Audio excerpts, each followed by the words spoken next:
really isn't anything radically wrong with being sick or with dying.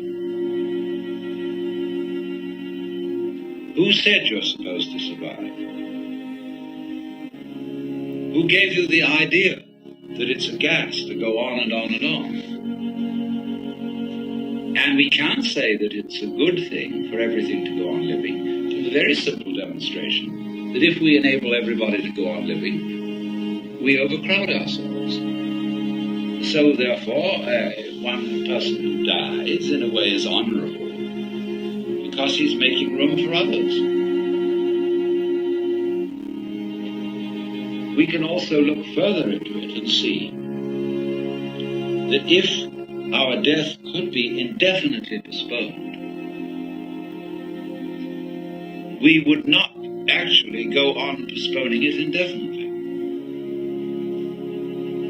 Because after a certain point, we would realize that that isn't the way in which we wanted to survive.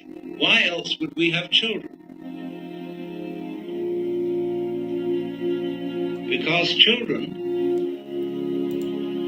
arranged for us to survive in another way. By, as it were, passing on a torch, so that you don't have to carry it all the time. There comes a point where you can give it up and say, now you work. It's a far more amusing arrangement for nature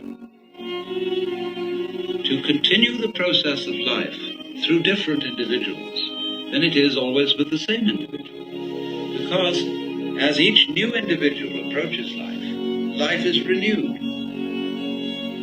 And one remembers how fascinating the most ordinary everyday things are to a child.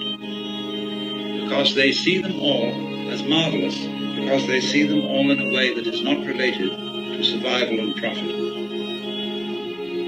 When we get to thinking of everything in terms of survival and profit value, as we do, then the shapes of scratches on the floor cease to have magic. And most things, in fact, cease to have magic. So therefore, in the course of nature, once we have ceased to see magic in the world anymore, we are no longer fulfilling nature's game of being aware of itself. There's no point in it anymore. And so we die. And so something else comes to birth, which gets an entirely new view. It is not, therefore, natural for us to wish to prolong life indefinitely. But we live in a culture where it has been rubbed into us in every conceivable way that to die is a terrible thing.